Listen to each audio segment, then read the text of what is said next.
Good morning, all of you. Today we are going to learn about 12th class physics. This is a most important objective.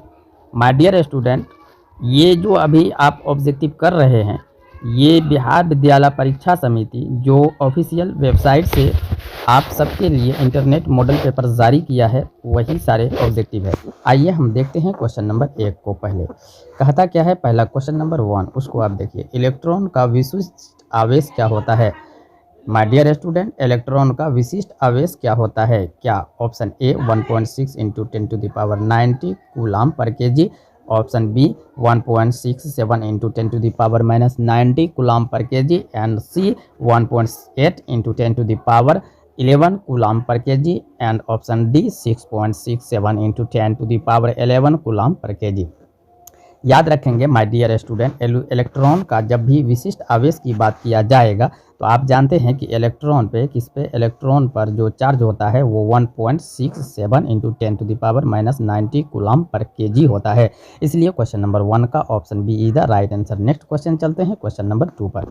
विद्युत क्षेत्र में किसी द्विध्रुव को घुमाने पर किया गया कार्य, यहाँ पर W बराबर वर्क बराबर पूछा जाता है। तो माय डियर स्टूडेंट, आप ऑप्शन को देखेंगे और यहाँ से समझने की कोशिश करेंगे। पहला ऑप्शन है W बराबर ME into 1 minus sine theta, and B W बराबर ME into 1 minus cos theta, and W बराबर ME tan theta, and option D W बराबर ME cot theta. My dear student, आपको पता होगा कि जब भी विद्युत क्षेत्र, यहाँ पर इलेक्ट्रिक फील्ड की बात की जा रही है, इलेक्ट्रिक फील्ड में किसी द्विध्रुव को जब हम घुमाएंगे तो कार्य बराबर मतलब कि वर्क बराबर W बराबर ME into 1 minus cos theta होता है। इसलिए क्वेश्चन नंबर 2 का right answer option B is the right answer. Next question चलते हैं क्वेश्चन नंबर 3 पर। आइए हम 3 को देखते हैं। 3 क्या कहता है उसको समझने की आप कोशिश कीजिए। आइए हम क्वेश्चन नंबर 3 को देखते हैं। 3 नंबर क्वेश्चन कहता है किसी माध्यम का आपेक्षिक परावैद्युता ER होता है। माय डियर स्टूडेंट, इसी को आप यहाँ पर देखे होंगे, परमिटिविटी जो होती है, परमिटिविटी जो आप इससे पहले आप शुरू वाले चैप्टर में ही ओरिजिनल बुक जब पढ़े होंगे तो उसमें आप पढ़े होंगे परावैद्युतांक और परमिटिविटी जो आप चैप्टर था उसी में आपको सर पढ़ाए होंगे ER इक्वल टू 1 जिसमें होता है। तो चलिए हम देखते हैं कि किसी माध्यम का आपेक्षिक परावैद्युता क्या होता है। तो आइए हम देखते हैं option A E plus epsilon naught, B E minus epsilon naught, C E upon epsilon naught, D E into epsilon naught. तो आइए हम देखते हैं क्वेश्चन नंबर 3 का right answer option C is the right answer. याद रखेंगे my dear student, E equal E upon मतलब के E बटा इप्सिलॉन नॉट होता है किसके बराबर में? तो ER के बराबर में। चलिए चलते हम नेक्स्ट क्वेश्चन नंबर 4 पर। 4 नंबर क्वेश्चन कहता है, यहाँ से आप देखेंगे कि संधारित्रों के समांतर संयोजन में जो राशि प्रत्येक संधारित्र के लिए समान रहती है वह है। माय डियर स्टूडेंट, क्या आवेश दोनों के लिए समान रहती है? ऊर्जा समान रहती है, विभवांतर समान रहती है कि धारिता समान रहती है? माय डियर स्टूडेंट, आपको पता होगा कि संधारित्र के समांतर संयोजन में जब भी संयोजन में हम उसको रखेंगे तो उनमें जो भी राशि होंगी वो संधारित्र के लिए क्या होंगी? समान तो होगी, लेकिन उसके अंदर में क्या समान होंगी? क्या ऊर्जा समान होंगी, विभवांतर होंगे, या धारिता होंगी, या आवेश होंगी? तो माय डियर स्टूडेंट, आवेश समान होंगी। क्या होंगे? आवेश समान होंगी। तो क्वेश्चन नंबर 4 का right answer option A is the right answer. Next question चलते हैं क्वेश्चन नंबर 5 पे। 5 देखिए क्या कहता है उसको समझने की आप कोशिश कीजिए। कहते हैं कि एक तार का प्रतिरोध मतलब रेजिस्टेंस की बात हो रही है, R है, इसे खींचकर व्यास आधा कर दिया जाए। मान लो माय डियर स्टूडेंट, ये कोई एक तार है और इसका जो प्रतिरोध है वो R है, और इसी तार को क्या कर दिया जाए, इस तार के जो व्यास होंगे, क्या होंगे? व्यास होंगे, डिनोमिनेटर होंगे, उनको क्या कर दिया जाए? आधा कर दिया जाता है। मतलब कि ऐसा इस तरीक़ा से कर दिया, आधा कर दिया जाए तो तार का प्रतिरोध होगा। क्या तार का प्रतिरोध 2R होगा, या 4R होगा, या 8R होगा, या डी है 16R होगा? माय डियर स्टूडेंट, आपको पता होगा जब किसी भी कंडक्टर को, चालक को हम आधा करते हैं तो उसका प्रतिरोध क्या हो जाता है? चौगुना हो जाता है। तो इसलिए इसका जो प्रतिरोध होगा option B is the right answer. Next चलते हैं क्वेश्चन नंबर 5 पर। देखो माय डियर स्टूडेंट, क्वेश्चन को करने से कुछ होने वाला नहीं है। आप जितना भी इसको रट ले 2 से 3 दिन तक ये आपके ब्रेन में रहेगा, लेकिन अगर आप क्वेश्चन को समझ लेते हैं तो आप भूल नहीं सकते हैं। तो इसलिए क्वेश्चन को समझने की कोशिश कीजिए, ना कि क्वेश्चन को रटने की कोशिश कीजिए। आइए हम चलते हैं क्वेश्चन नंबर 6 पे। 6 नंबर क्वेश्चन क्या कहता है उसको समझने की आप कोशिश कीजिए। चलिए हम चलते हैं क्वेश्चन नंबर 6 पर, देखते हैं 6 नंबर क्वेश्चन हमारा क्या कहता है। क्वेश्चन नंबर 6 है, वायु में रखे गोलीय चालक की धारिता समानुपाती होती है वायु में रखे गोलीय चालक की धारिता समानुपाती होती है गोले के द्रव्यमान के, गोले के त्रिज्या के, गोले के आयतन के या सतह के क्षेत्रफल के। माय डियर स्टूडेंट, आपको पता होगा कि जब भी वायु में रखे कोई गोलीय कंडक्टर होगा, चालक होगा, तो उसकी जो धारिता होती है वो उसके त्रिज्या के समानुपाती होती है। तो इसका जो राइट आंसर है option B is the right answer. किसके समानुपाती होती है? तो त्रिज्या के समानुपाती होती है। नेक्स्ट क्वेश्चन समरूप विद्युत क्षेत्र इलेक्ट्रिक फील्ड की फिर यहाँ पर बात की जा रही है। तो कहते हैं यदि समरूप विद्युत क्षेत्र एक्स अक्ष की दिशा में है, किस अक्ष की दिशा में? एक्स अक्ष की दिशा में है, और विद्युत क्षेत्र कैसा है? तो समरूप है। तो समविभवी क्या होगा? मतलब कि समविभवी क्या होगा? क्या x से y तल में होगा, या z से x से z तल में होगा, या y से z तल में होगा, या d इनमें से कोई नहीं होगा। माय डियर स्टूडेंट, आपको पता होगा कि जब भी इस समरूप विद्युत क्षेत्र में x अक्ष की दिशा में कोई भी रखी जाए तो इसका जो तल होगा, समविभवी तल जो होगा वो y से z होगा। क्या होगा? y से z होगा। तो क्वेश्चन नंबर 7 का option C is the right answer. Next चलते हैं क्वेश्चन नंबर 8 पर। आप समझने की कोशिश करें, रटने की कोशिश न करें। रट्टा मार करके आप न रख सकते हैं। ऑब्जेक्टिव समझने की चीज़ होती है, रटने की चीज़ नहीं होती है। चलिए हम नेक्स्ट चलते हैं क्वेश्चन नंबर 8 पर। 8 नंबर का क्वेश्चन क्या कहता है उसको समझिए। विद्युतशीलता, जी हाँ माय डियर स्टूडेंट, विद्युतशीलता का मात्रक होता है option A C2n-1 m-1, B Cn2 m⁻⁻2 mc Cn⁻⁻1 metre और -2, या यहाँ पर आप देखेंगे ऑप्शन डी Cn m⁻⁻2। तो क्वेश्चन नंबर 8 का जो राइट आंसर है वो option A is the right answer है। C² और m⁻⁻2। इसको हम ऐसा भी पढ़ सकते हैं कूलम स्क्वायर, और प्रति या पर न्यूटन मीटर स्क्वायर।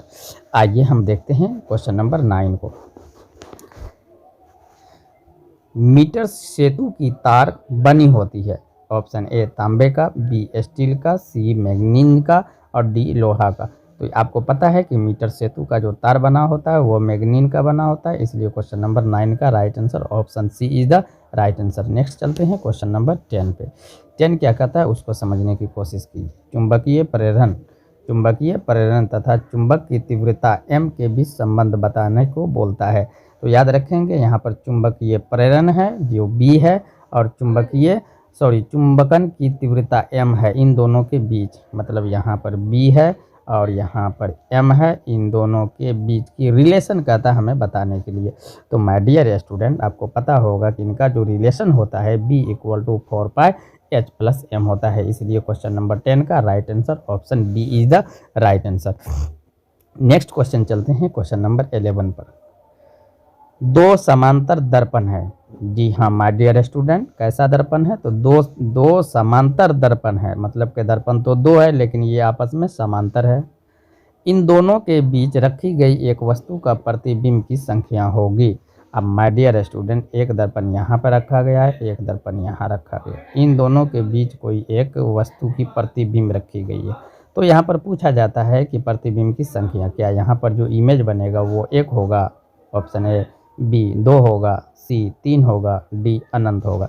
तो माय डियर स्टूडेंट, इनकी जो प्रतिबिंब की संख्या होंगी वो अनंत होंगी, 1 2 3 नहीं होंगी। नेक्स्ट चलते हैं क्वेश्चन नंबर 12 पर।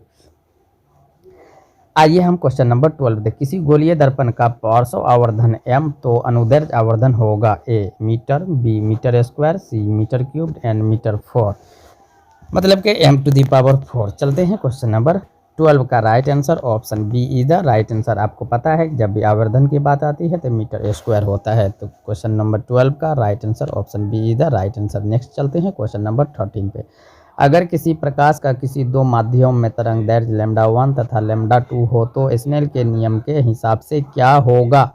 जी हाँ माय डियर स्टूडेंट, प्रकाश का जो है किसी माध्यम से तरंग दैर्ध्य, कोई प्रकाश है उसके जो माध्यम है मीडियम है उनका तरंग दैर्ध्य λ1 है और दूसरा हमारा λ2 है। तो बताइए स्नेल के नियम से क्या होगा। तो हम जानते हैं साइन आई बट्टा साइन आर होगा, मतलब लेमडा 1 बट्टा लेमडा 2 होगा, चाहे लेमडा 1 बट्टा लेमडा 2 कहिए बराबर साइन आई बट्टा साइन आर कहिए, या साइन आई बट्टा साइन आर कहिए इक्वल टू लेमडा 1 बट्टा लेमडा 2। तो क्वेश्चन नंबर 13 का right answer option B is the right answer. Next चलते हैं क्वेश्चन नंबर 14 पे। आइए हम 14 को देखते हैं। किस कारण से वायु का बुलबुला पानी में चमकता है? क्या परावर्तन के, अपवर्तन के, या पूर्ण आंतरिक परावर्तन के, या विवर्तन के? माय डियर स्टूडेंट, आपको पता होगा कि जब भी किस वायु का बुलबुला जो पानी पर चमकता हुआ हमको दिखता है तो पूर्ण आंतरिक परावर्तन के कारण दिखता है। इसलिए क्वेश्चन नंबर 14 का option C is the right answer. Next चलते हैं क्वेश्चन नंबर 15 पे। दो उत्तल लेंस, कैसा लेंस है? दो उत्तल लेंस है। तो माय डियर स्टूडेंट, आपको मैं बता देता हूँ कि ये हमारा दो उत्तल लेंस है और दोनों आपस में परस्पर कैसा है? तो ये दोनों लेंस है, दोनों आपस में परस्पर संपर्क में है, तो मैंने यहाँ पर संपर्क में रख दिया। कहता है इसका समतुल्य लेंस क्या होगा? ऑप्शन ए अवतल, बी उत्तल, सी समतुलो उत्तल, डी समतुलो उत्तल। तो याद रखेंगे कि अगर हम दो उत्तल लेंस को एक साथ संपर्क में, मतलब एक दूसरे के स्पर्श में रख देंगे, छूता हुआ रखेंगे, तो उनका जो समतुल्य लेंस होगा वो उत्तल ही होगा। क्या होगा? तो उत्तल ही होगा। चलते हैं क्वेश्चन नंबर 16 पे। कहते हैं जब कोई श्वेत प्रकाश से, यहाँ पर ये समझ में आया कि सूर्य से आने वाली जो प्रकाश होती है उसी को हम श्वेत प्रकाश कहते हैं, अंग्रेजी में इसे हम सन लाइट के नाम से जानते हैं। आइए हम देखते हैं। तो कहते हैं जब कोई सूर्य से आने वाली प्रकाश की किरणें किसी प्रिज्म से होकर गुजरती है तो किस रंग के लिए विचलन कोण का मान सबसे अधिक होता है? माय डियर स्टूडेंट, विचलन का मतलब होता है फैलने वाला। तो हम देखेंगे कि बैगनी जो होता है ये सबसे अधिक होता है। अगर पूछा जाए किसका कम होता है तो लाल का होता है। तो इसका जो राइट आंसर है option B is the right answer, बैगनी। 16 नंबर का क्या होगा? Option B right answer. Next चलते हैं क्वेश्चन नंबर 17 पे। क्वेश्चन नंबर 17 क्या कहता है कि आर त्रिज्या वाला गोलीय संधारित्र की धारिता होंगी। यहाँ पर कैपेसिटर की बात हो रही है, मतलब ये कहता है कि आर त्रिज्या वाला, किस त्रिज्या वाला? आर त्रिज्या है और ये गोलीय एक संधारित्र है, इनकी धारिता हमसे पूछी जाती है, कैपेसिटेंस पूछी जाती है। तो याद रखेंगे माय डियर स्टूडेंट, इसका जो फॉर्मूला होता है C equal to 1/4 pi epsilon naught into Q upon R square, ये होता है। इसका जो राइट आंसर है option D is the right answer. Next चलते हैं क्वेश्चन नंबर 18 पे। 18 क्या कहता है उसको समझने की आप कोशिश कीजिए। आइए हम 18 को समझते हैं।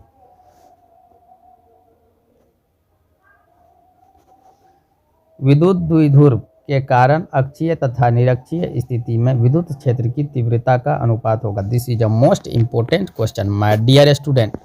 विद्युत द्विध्रुव के कारण अक्षीय तथा निरक्षीय स्थिति में, यहाँ पर दो स्थिति है, एक अक्षीय है एक निरक्षीय में विद्युत क्षेत्र की तीव्रता का अनुपात क्या होगा?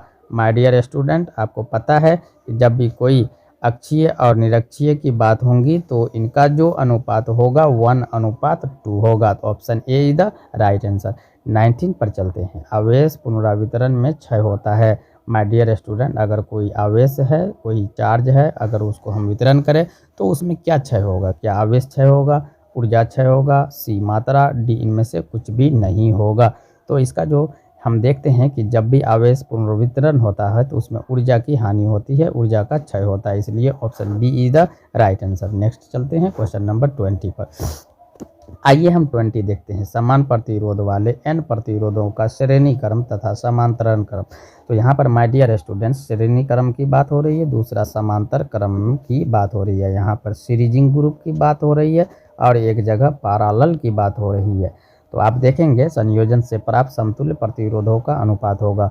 क्या n होगा? b n², c n³ n d n⁴ होगा। तो क्वेश्चन नंबर 20 का राइट आंसर क्या होगा आप हमें बताइए। तो चलते हैं, मैं इसका आंसर बता देता हूँ। n² होगा। क्या होगा? n² होगा। आगे चलते हैं क्वेश्चन नंबर 21 पे। 21 क्या कहता है उसको समझिए कि जब एक विद्युत द्विध्रुव बंद सतह से घिरा हो तो बंद सतह पर विद्युत फ्लक्स का मान होगा। माय डियर स्टूडेंट, कोई भी एक सतह है, बंद है। कैसा है वो? बंद है। यहाँ से आप देख रहे हैं कोई एक ऐसा है, इस तरीक़ा से बना हुआ है, ये बंद सतह है। इसके अंदर में अगर हमसे पूछा जाए विद्युत फ्लक्स का मान, किसका मान? विद्युत फ्लक्स का मान। तो आपको पता है कि बंद सतह पर जब भी विद्युत फ्लक्स का मान होता है तो शून्य होता है। Option A is the right answer. Next चलते हैं क्वेश्चन नंबर 20 पे। कहते हैं टेंजेंट गैल्वेनोमीटर अधिकतम सुग्राही होता है जब विक्षेप कोण होता है 0 degree, B π/4, C π/3 and D π/2। My dear student, आपको पता होगा कि जब भी टेंजेंट गैल्वेनोमीटर जो होती है ये अधिकतम सुग्राही होता है तब विक्षेपण जो कोण होता है, कौन सा कोण? विक्षेपण जो कोण होता है ये π/4 होता है। क्या होता है? π/4 होता है। नेक्स्ट चलते हैं क्वेश्चन नंबर 23 पे। चौक कुंडली, this is a most important. चौक कुंडली का शक्ति गुणांक होता है A0, B1, C-1, D1/2। तो देखते हैं क्वेश्चन नंबर 23 का राइट आंसर क्या होगा। तो option A is the right answer 0। Next चलते हैं क्वेश्चन नंबर 24 पे। कहते समान वेग से चलता आवेश उत्पन्न करता है। समान वेग से अगर कोई आवेश चल रहा है तो क्या उत्पन्न करेगा? विद्युतीय क्षेत्र, चुंबकीय क्षेत्र, विद्युतीय चुंबकीय क्षेत्र, या इनमें से कोई नहीं। माय डियर स्टूडेंट, आपको पता होगा कि जब भी समान वेग से, किस वेग से? तो समान वेग से कोई भी आवेश अगर चलती है, कोई भी आवेश अगर चलती है तो उसकी वो चुंबकीय क्षेत्र उत्पन्न करता है। कौन सा करता है? चुंबकीय क्षेत्र उत्पन्न करता है। इसलिए 24 का option B is the right answer. Next चलते हैं 25 पर। आइए हम देखते हैं 25। एक कार्बन प्रतिरोध के अंतिम छोर पर बना बैंड सुनहला है, इसका सहिष्णुता होगा। माय डियर स्टूडेंट, आपको पता होगा कि आपने फिजिक्स के अंदर में कलर कोड पढ़ा होगा। क्या पढ़ा होगा? कलर कोड पढ़ा होगा। तो यहाँ पर कहता है सुनहला है। कैसा है? सुनहला है। तो इसका क्या होगा? तो इसका हम जानते हैं कि जब भी सुनहला कलर होती है तो उसका जो कोड होता है कितना होगा? 20% होगा। तो क्वेश्चन नंबर 25 का right answer option C is the right answer. Next question है 26। फैराडे नियतांक का मात्रक है। माय डियर स्टूडेंट, आपको यहाँ पर देखना होगा कि फैराडे जो है किसके नियतांक का मात्रक है। तो हमको पता है कि कूलम पर मोल का मात्रक है। फैराडे क्या है? कूलम पर मोल का मात्रक है। नेक्स्ट चलते हैं 27 में। 27 क्या कहता है? शक्ति रहित धारा का परिपथ होगा। जो शक्ति रहित धारा होगी उसका परिपथ क्या होगा? शुद्ध प्रतिरोधी होगी या शुद्ध शुद्ध धारितीय होगी, शुद्ध प्रेरक होगी, तथा ये तथा भी दोनों होगा। तो चलते हैं हम क्वेश्चन नंबर 27 का right answer option B is the right answer. Next चलते हैं 28 पर। विद्युत चुंबकीय तरंग में विद्युतीय तरंग एक चुंबकीय तरंग के बीच का कालांतर होता है। तो बताइए क्या 0 डिग्री, या बी π/2, या सी पाई, या डी 2π। तो हम देखते हैं 28 का राइट आंसर क्या होगा। तो माय डियर स्टूडेंट, विद्युत चुंबकीय तरंग में जब भी विद्युतीय तरंग या चुंबकीय तरंग के बीच का कालांतर की बात पूछेगी तो आप 0 डिग्री लगाएंगे। कितना डिग्री? 0 डिग्री लगाएंगे। चलते हैं 29 पर। 29 नंबर क्वेश्चन कहता है कि यदि समान फोकस दूरी f के दो लेंस संपर्क में रखे गए हैं, मतलब यहाँ पर हुआ कि दो फोकस दूरी, दो जो है कि लेंस रखी गई है और ये दोनों समान फोकस दूरी पर रखी गई है, तो प्रधान अक्ष पर रखा जाए तो समतुल्य फोकस दूरी क्या होगा। मानो कि कोई दो लेंस है, एक यहाँ पर लेंस है और एक यहाँ पर लेंस है, और ये समान फोकस दूरी, तो फोकस दूरी को हम यहाँ पर f मान लेते हैं। दोनों यहाँ से भी जहाँ दूरी, यहाँ से भी यहाँ की दूरी क्या है? समान है। तो इन दोनों के बीच में प्रधान अक्ष जो होती है, प्रिंसिपल एक्सिस जो होती है, तो उसकी समतुल्य फोकस दूरी हमसे पूछा जा रहा है। तो आइए हम देखते हैं कि जब भी इस प्रकार से कोई होगी वस्तु तो समतुल्य उसका फोकस दूरी क्या होगा? 2f होगा, क्योंकि फोकस क्या है? दोगुनी है। यहाँ से फोकस की दूरी, यहाँ से भी फोकस की दूरी कितना है? तो दोनों और है तो दोगुनी है, इसलिए 2f इसका राइट आंसर हो जाएगा। चलते हैं क्वेश्चन नंबर 30 पर। This is a most important question. एक उत्तल लेंस के ऊपरी भाग को